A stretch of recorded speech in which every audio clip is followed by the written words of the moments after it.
Um, what's your name? Kristen. Kristen. Okay, I'm Zenny.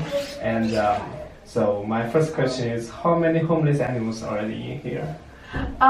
So we don't necessarily, so we're trying to control the population of homeless animals basically. So what the Humane Society does, we have quite a few programs to help the public out as far as spaying and neutering goes, and kind of eliminating the amount of unhealthy or homeless animals that we have in the Metro Detroit area basically.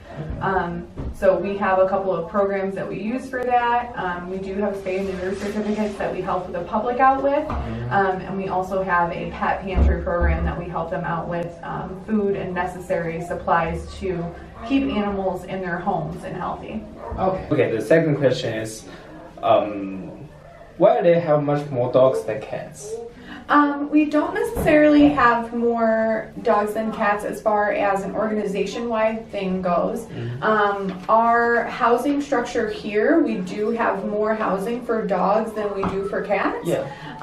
So that limits the amount of intakes that we can do as far as that goes. But within our organization, we have a lot more housing at our other facilities. They're actually newer buildings, so they have more housing. Okay.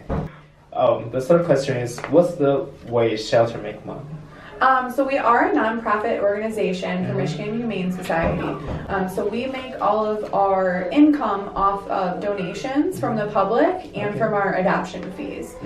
So our adoption fees cover everything from a spay or neuter surgery to a more serious surgery like a leg amputation or something like that.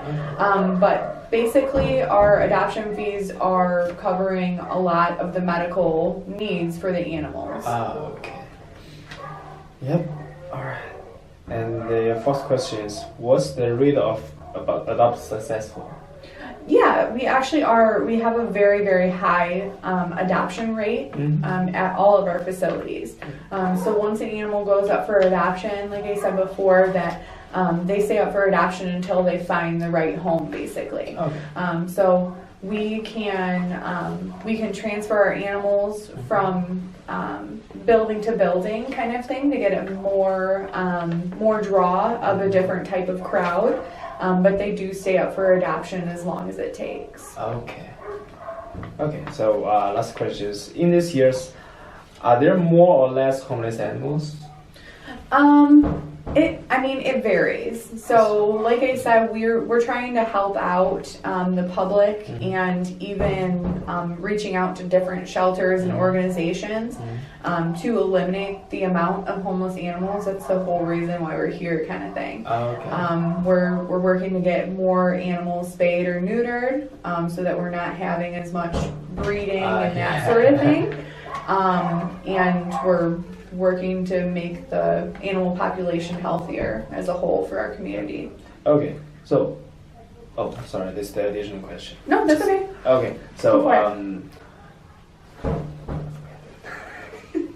delete this part too, sorry, my bad. Okay, so, how many staff in here?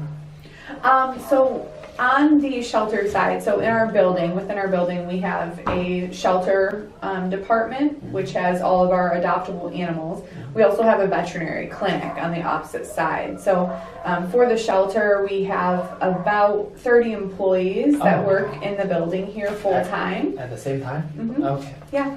It just depends on the day of the week. Like a Saturday is going to be busier than a weekday, like a Monday or something like that. So typically on staff we'll have, at least 20 people in the building. As far as our shelter medicine team goes, they have, 4 or 5 people in there plus a veterinarian to look at the animals and take care of them. Okay. Yep. Okay. So next question is, how many departments here? So there are a couple of departments within our side. So on the shelter side, we have a shelter medicine department for any type of vaccines, medical treatments, and that sort of thing. We have an animal care department, so I'm actually the manager for animal care.